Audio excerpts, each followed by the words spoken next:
तो हेलो दोस्तों। आज हम सीखेंगे कि तुम रिएक्ट फ्रेमवर्क कैसे सेटअप कर सकते हो अपने डिवाइस में। और उसमें हम टेलमेंट भी और इंटीग्रेट करेंगे बाद में। ठीक है, टेलमेंट और रिएक्ट साथ में कैसे यूज़ कर सकते हैं किसी प्रोजेक्ट के लिए। और अगर तुम लोगों ने कभी रिएक्ट और टेलमेंट अभी नाम नहीं सुना है, यूज़ नहीं किया, नाम सुना होगा शायद, पर अगर यूज़ नहीं किया तो आई हाईली सजेस्ट तुम एक बार सीखो। बहुत मज़ा आएगा, बहुत अच्छी चीज़ है। इसलिए मत सीखो क्योंकि डिमांड में चल रहा है नॉल। एक्चुअली तुम्हें मज़ा आएगा सीख के, तुम्हारा फ्रंट एंड एक्सपीरियंस बहुत नेक्स्ट लेवल में पहुंच जाएगा। और अभी बस शुरू करते हैं, बाद में धीरे धीरे तुम तब सीखोगे, तुम्हें और पता चलता रहेगा। तो first of all, as it is folder तो तुम्हें बनाना ही पड़ेगा किसी भी कोड को सेटअप करने के लिए। तो हम एक फोल्डर बनाते हैं और इसका नाम कुछ भी रख दो जो तुम रखना चाहो। ठीक है, मैंने रिएक्ट रख दिया। इसको खोलना और राइट क्लिक दबाकर ओपन विद कोड कर लेना। शो मोर ऑप्शंस में जाके ओपन विद कोड। किसी का अगर ऑप्शन नहीं आता तो एक बार ना वीएस कोड को दोबारा इंस्टॉल कर ले और उसमें एक चेक बॉक्स होगा ओपन विद कोड का, उसे चेक करना। तभी ऑप्शन आता है। किसी लोगों का नहीं आता होगा, अगर उसने बहुत पहले कभी इंस्टॉल किया था वीएस कोड और उसका गलती से अनचेक रह गया हो तो ऑप्शन नहीं आएगा। तो तुम उसको चेक कर लेना तो आ जाएगा। खैर, तुम वीएस कोड से भी फोल्डर्स खोल सकते हो, पर ये मुझे ज़्यादा हैंडी लगता है इसलिए मैं ऐसा करता हूँ। तो ये हम आ गए अपने वीएस कोड में आ गए और अपना फोल्डर ये रहा, ये बगल में। अब तुम्हें अपना टर्मिनल खोलना है इसमें रिएक्ट सेटअप करने के लिए। और टर्मिनल खोलने के लिए क्या कमांड होता है? Control plus backtick. बैकटिक क्या है? स्केप के नीचे वाला करेक्टर। पहले कंट्रोल दबाओ, फिर स्केप के नीचे एक हाइफन सा होगा, उसको क्लिक करो और ये तुम्हारा खुल जाएगा टर्मिनल। अब मैं तुम्हें लेटेस्ट तरीका बताता हूँ रिएक्ट एप्लीकेशन बनाने का। ठीक है, एमपीएन करना जो कि तुम्हारा होता है पैकेज मैनेजर। वहाँ के बाद जाना तुम रिएक्ट लिखना, सॉरी क्रिएट लिखना, create white at the rate latest और एंटर। अभी के लिए बस इतना ही कमांड लिखना और तुमसे पूछेगा प्रोजेक्ट नेम। अब इसमें तुम प्रोजेक्ट नेम लिखोगे तो ये तुम्हारे लिए एक और नया फोल्डर बना देगा और मैं नहीं चाहता कि एक और नया फोल्डर बने। मैं सिंपली डॉट कर दूंगा, मतलब मैं अभी जिस फोल्डर में हूँ उसी में तुम मेरा सेटअप करके दे दो। तो मैंने डॉट किया। अभी तुमसे पूछेगा तुम क्या यूज़ करना चाहते हो एज अ जावास्क्रिप्ट में। वेनिला मतलब कि कुछ भी नहीं, व्यू, रिएक्ट, ये अलग अलग लाइब्रेरीज और फ्रेमवर्क है। और हम क्या यूज़ करेंगे? रिएक्ट। देखो, रिएक्ट एक लौता फ्रेमवर्क नहीं है जावास्क्रिप्ट का।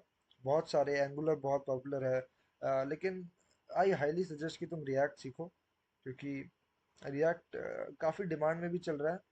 और तुम खुद से भी डिसाइड कर सकते हो, व्यू से भी उतनी चीज़ें, एंगुलर से भी उतनी चीज़ें।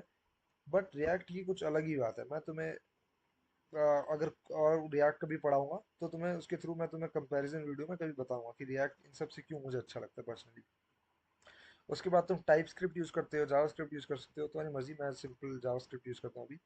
तो मैं इसमें एंटर करके, अब देखो मुझे खुद ही बोल रहा है done now run npm install और npm रन डेव। ये दो कमांड मुझे रन करनी है, मेरा सेटअप हो जाएगा। That's it. npm आई कर दो, एक ही बात होती है, इंस्टॉल करो या आई करो।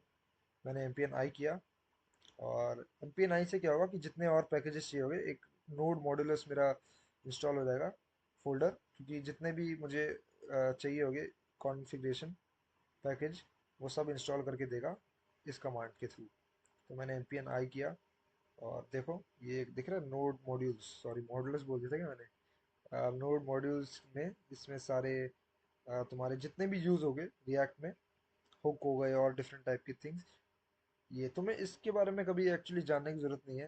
तुम्हें ना कि गेट इग्नोर के बारे में जानने की ज़रूरत है, ना कि इसके बारे में, ना इसके।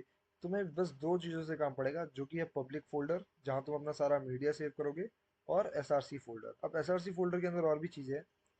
तुम्हें कभी रिएक्ट पढ़ाऊंगा तो ये सब चीज़ें पता लगेगी तुम्हें क्या क्या होता है। और अभी तुम समझ लो कि तुम्हारा एसआरसी फोल्डर में मेनली कोड काम, तुम्हारा कोड का इस फोल्डर में ही होगा। और इसके बाद एक लास्ट कमांड थी npm run dev। वो किस लिए थी? वो तुम अपना वेबसाइट देख सको। इसमें कोई लाइव प्रीव्यू नहीं है तो इसमें तुम्हें इसी के थ्रू देख सकते हो। तो उन्होंने एक लिंक जनरेट करके दे दी, कंट्रोल दबाकर इसमें क्लिक करो और ये तुम्हारा खुल गया पहली रिएक्ट की एप्लीकेशन। एक बार लोड हो जाए, हाँ। तो ये बाय डिफ़ॉल्ट इन लोगों ने बना के दी हमारे लिए। काफ़ी अच्छा इंटरफेस बना के दिया इनके द्वारा, सही है। और एक काउंट है, अकाउंट कैसे बढ़ रहा है, इन्होंने क्या यूज़ किया है, कौन सा हुक यूज़ किया है, ये सब आने वाली वीडियोस में अगर मैं कभी बनाऊँ तो पता चलेगा। रिएक्ट बहुत बढ़िया चीज़ है, एक बार सीखोगे तो मज़ा आ जाएगा। और ठीक है, ये नॉर्मल चीज़ है, इसके थ्रू तुम इसमें कुछ भी चेंज करते हो तो तुम्हें यहाँ दिखेगा। Index dot H T M L को नहीं छेड़ना इसमें। तुम अभी तक index dot H T M L code करते आए, इसमें तुम्हें कुछ भी index dot H T M L से चीज़ें चेंज नहीं करनी। तुम्हें एस आर सी में जाकर ये जो है ना app dot J S X, basically app dot J S X का ही सारा कोड तुम्हारा index dot H T M L में रेंडर होता है। तो तुम यहाँ जो चेंज करोगे वहाँ भी चेंज होगा। तो तुम अगर मैंने मान लो यहाँ मैं कुछ चेंज ऐसे कर तो नहीं सकता, लेट्स सी। तो यहाँ काउंट प्लस वन है, अगर मैं इसको काउंट प्लस थ्री कर दूँ तो देखो क्या होगा। यहाँ पर ये देखो, ये थ्री थ्री के उससे इंक्रीमेंट से बढ़ रहा है अब। पहले प्लस वन हो रहा था, प्लस थ्री हो रहा है। तो मैं बस आपको ऐसे दिखाना चाह रहा था कि ये जो कोड है तुम इससे चेंज करोगे तो तुम्हारा ये लाइव प्रीव्यू की तरह यहाँ भी चेंज होता रहेगा। अब बात करते हैं टेलविंड की। टेलविंड कैसे सेटअप करना है, बहुत इजी प्रोसेस है टेलविंड का। सिंपली मैं भी ऐसे करता हूँ, हर कोई ऐसे ही करता होगा ऐसे assume। किसी को कोड रटा नहीं होता। तुम्हें जब भी टेलविंड करना हो तुम टेलविंड में ही जाओ। मैं तुम्हें पूरा वेबसाइट खोल के दिखाना चाहता हूँ, मैं तुम्हें ऐसे डायरेक्ट वेबसाइट में जाना चाहता। टेलविंड सर्च करना, ये जो पहली वेबसाइट होगी ऑफिशियल, ठीक है, C S S Tailwind rapidly build modern website, इनमें जाना, इसमें जाना मतलब, ठीक है। यहाँ जाना गेट स्टार्टेड में, यहाँ पर जाना फ्रेमवर्क गाइड्स में, क्योंकि हमने एक फ्रेमवर्क के थ्रू इंस्टॉल किया है। यहाँ जाना वाइट से, हमने वाइट से किया रिएक्ट तो वाइट में जाना। और ये आ गया तुम्हारा सारा कोड टेलविंड का। मैं तुम्हें एक एक करके बताता हूँ। पहला जो कोड है वो तुम्हारा कोड है रिएक्ट एप्लीकेशन सेटअप करने का ही है। पर हमने रिएक्ट एप्लीकेशन सेटअप कर ली, देखो npm create white at the rate latest my project, ये सब काम हमने कर लिया। तो पहला तुम्हें नहीं करना, पहला हमने काम कर लिया। ये जो है टर्मिनल में इंस्टॉल ये टेलविंड जो भी है, ये किसी को रटा नहीं होता। बस तुम्हें जब भी ज़रूरत पड़े यहाँ से करो कॉपी, और इसको एक बार ना वापस से टर्मिनल खोलना, क्योंकि तुम्हारा एप्लीकेशन अभी npm रन डेव में है। यहाँ जाकर सिंपली कॉपी पेस्ट कर देना और ये इंस्टॉल कर लेगा तुम्हारा एक, तुम्हारी सारी डिपेंडेंसी ये इंस्टॉल कर लेगा टेलविंड के लिए। ये तुम्हारा पहला काम हुआ। फर्स्ट स्टेप ये हुआ, ठीक है। सेकंड स्टेप बताता हूँ। अब फर्स्ट स्टेप के बाद, अभी आया नहीं, रुको बताता हूँ। यहाँ देखना, ठीक है, फोल्डर्स में देखना। ओके, आया नहीं अभी तक। हाँ, तो फोल्डर्स में यहाँ पर एक Tailwind dot config dot JS एक नया फोल्डर ऐड हुआ है। नहीं सॉरी, फाइल है ना, तो फाइल ऐड हुई है। अब इस फाइल में तुम्हें एक चीज़ और चेंज करनी है। इस फाइल में जाना, नीचे इन्हें सब इन्हें दिया, तुम्हें इस वेबसाइट से ये सारी चीज़ें मिल जाएगी। फाइल में जाना, देखो यहाँ लिखा भी है Tailwind dot config dot JS. इस फाइल में जाके ये कॉपी पेस्ट कर दो। बेसिकली जो कंटेंट के अंदर वाली चीज़ है ना वही चेंज हो रही है, तो कंटेंट के अंदर वाले को करो कॉपी, या पूरा भी कॉपी करके पूरा भी पेस्ट कर सकते हो। यहाँ कर दो ये पेस्ट। दैट्स इट, ये हो गया दूसरा स्टेप। तीसरा स्टेप क्या है, index dot C S S में ये कॉपी कर दो। तो मैंने ये copy, index dot C S S का है, एस आर सी के अंदर तुम्हारा होगा index dot C S S. उसके टॉप में करना, ये कर दो पेस्ट एंड दैट्स इट। अब कुछ नहीं चाहिए मुझे। अभी क्या बोल रहा है, N P M run dev, मतलब कि ठीक है, N P M run dev तो मतलब वही कमांड रन करने को कह रहा है। तो एक बार मैं वापस से टर्मिनल खोल के N P M run dev कर देता हूँ, और वापस से अपना खोल के देखता हूँ। थोड़ा सा चेंज हो गया होगा मेरा स्ट्रक्चर, क्योंकि मैंने टेलविंड डाल दिया ना।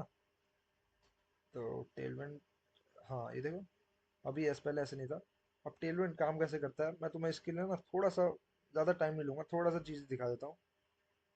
टेलविंड तुम्हारा क्या करता है, बहुत सारी यूटिलिटीज़ क्लासेस देता है तुम्हें।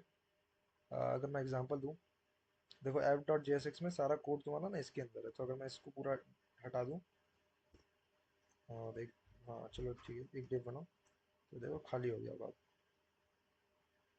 और एक ब्लैक कलर कहाँ से मिल रहा है इसको, ये कहीं से बॉडी को, बॉडी का होगा index dot C S S में आई बिलीव। हाँ देखो ना, रूट को दिया है, इसको भी सारा हटा दो। तो ये ऊपर के मत हटा देना, क्योंकि फिर तुम्हारा टेलमेंट भी हट जाएगा। ठीक है, नॉर्मल तुम्हारा एप्लीकेशन है। अब रिएक्ट क्या होता है, बेसिकली रिएक्ट ना तुम्हारा जेएस और एचटीएमएल कह लो एक फाइल में ही। तुम जेएस भी वहीं मैनेज कर रहे हो, जेएस के लॉजिक्स भी लिख रहे हो, और उस फाइल में एचटीएमएल भी बना रहे हो। इससे तुम्हारा काम इतना आसान हो जाएगा। अभी तुम्हें पता चलेगा। तुम एक बार जेएस को, रिएक्ट को सीखो, टाइम लो, 2 महीने का टाइम लो, ज़्यादा भी नहीं। और साथ में टेलमेंट भी करो, यू विल एक्चुअली सी कि कितना चीज़ आसान हो जाएगी। मैं तुम्हें थोड़ा टेलमेंट बता देता हूँ। यहाँ पर क्लास नहीं फॉलो करते हैं, क्लास नेम फॉलो करते हैं, क्योंकि जेएस में क्लास नाम की कीवर्ड ऑलरेडी एग्जिस्ट करता है, तो हम नहीं चाहते कोई दिक्कत हो, इसलिए यहाँ क्लास नेम फॉलो होता है क्लास के जाए। अब मैं यहाँ लिखूंगा, मान लो हाइट, मैंने स्क्रीन लिखी, तो स्क्रीन की हाइट ले लेगा। अभी तक हम कैसे करते थे कि हम इसको कुछ क्लास देते थे, फिर जाते थे अपने कनेक्टेड CSS में और उससे सेलेक्ट करके उसे एक्सप्लिटली देते थे हम अलग अलग प्रॉपर्टीज। यहाँ पर ऐसा नहीं है। मैंने एच डॉट स्क्रीन दी, तो स्क्रीन जितनी हाइट, मतलब इसका मतलब है 100 VH। अगर मैं इसको होवर भी करूँ ना, ये आपको दिख रहा होगा, देखो, एच डॉट एच स्क्रीन, मतलब ये इसका मतलब क्या है, स्क्रीन एच स्क्रीन का मतलब क्या है, ये हाइट 100 VH। अब मैं किसी को भी दूं, ये हाइट 100 VH ले लेगा। और भी प्रॉपर्टी होती है, मैंने दिया मान लो वे, डब्ल्यू, डब्ल्यू मतलब विथ, ठीक है। मैंने विथ दिया, इसका मान लो इसकी भी स्क्रीन दे सकते हैं, तो ये सिंपली विथ ले लेगा स्क्रीन जितनी। और भी चीज़ें कर सकता हूँ। मैंने दिया बीजी, बीजी को कैसे डिफाइन करते हैं, बीजी मतलब बैकग्राउंड कलर। तो पहले कलर का नाम लिखते हो, फिर उस कलर का शेड लिखते हो। Closer to 100, closer to 1000 is darker, closer to 100 is lighter. मैंने अगर मान लो किया इसको 300, तो थोड़ा सा लाइट शेड में होगा, देखना। ये देखो, ये ऐसे हो गया। और ये साइड से इतनी जगह क्यों ले रहा है, आई डोंट नो। कहीं से पैडिंग पड़ी होगी अच्छी खासी। खैर वो अलग बात है, अभी इसके बारे में देखेंगे। कुछ तो रीजन से बहुत जगह ऑक्यूपाई कर रहे हैं। और हाँ, दो एक और चीज़ मैं करना चाहूँगा। तुम एकदम फुल प्रिपेयर्ड हो जाओगे, कोई दिक्कत नहीं होगी ज़िंदगी में। एक दो एक्सटेंशन और इंस्टॉल कर लेना, बहुत काम आएगी। एक तो टेलविंड का करना, ये वाला है ना, टेलविंड इंटेलिजेंस। ये तुम्हें सजेस्ट करेगा टेलविंड के अलग अलग क्लासेस। मैं खैर टेलविंड का अलग वीडियो लाता हूँ एक, जल्दी से।